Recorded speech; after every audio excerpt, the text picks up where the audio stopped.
Mga katrops, welcome back ulit sa aking channel, Sports React PH. At ngayon nga ay pag-uusapan natin ang balitang may plano na nga po ang Gilas Pilipinas para manalo laban sa Team Australia. Pag-uusapan na rin nga natin dito sa ating panibagong video ang balitang may magbabalik nga po ngayon sa Los Angeles Lakers.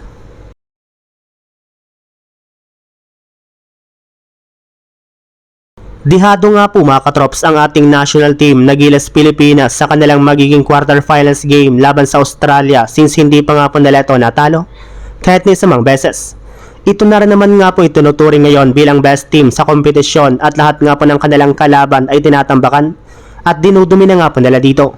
Kaya kailangan talaga ng Gilas Pilipinas na magseryoso ng gusto sa kanilang laro at gumawa ng ilang mga plano na magiging epektibo kontra sa Australia. At iyan na rin naman nga pong balak gawin ng kanilang mismong head coach na si Coach Tim Cone. Ayon nga po sa naging pahayag nito, alam nga daw po nila kung gaano kalakas ang team ng Australia, kaya kailangan nga po nila mag-focus buong games. Kailangan na rin naman nga po nilang iwasan na maagang tambakan sa kanilang laro dahil kapag nangyari nga po iyan ay maaga rin naman nga po silang matatalo. Sa madaling salita, dapat nga pong sikapin ng Gilas na makadikit sa score ng Australia simula umpisa upang sa ganon ay magkaroon sila ng tsansa na manalo dito. Bukod rin nga po dyan, kailangan na rin naman nga po nilang pagtuunan ng pansin ang paggamit parati ng zone defense upang mapigilan nila ang pag-init ng shooting ng kanilang kalaban.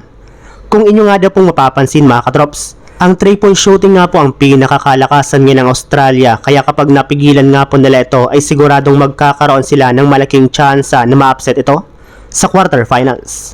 Samantala, punta naman tayo sa ating sunod na pag-uusapan sa balitang may magbabalik nga na po ngayon sa Los Angeles Lakers. Kagaya nga po ng napag-usapan natin mga katrops, hindi lang naman nga na po pagkuha ng mga bagong players sa free agency ang balak gawin ng Lakers since plano rin naman nga po nilang sumali sa isang consolidated na trade sa mga susunod na araw.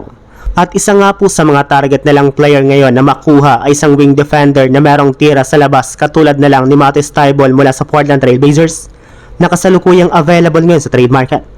Bukod rin nga po sa pagkuha ng bagong player sa trade, ay binabantayan na rin naman nga po ng Lakers ang posibleng mga player na magiging available sa buyout market. Kagaya na lang na Chris Middleton at Malcolm Brogdon na lahat nasa Washington Wizards na balak magtanggal ngayon ng ilan sa kanilang mga players. Maaari rin naman nga po nilang gawin ang kalalabas pa lang sa social media na trade nila ng Sacramento Kings.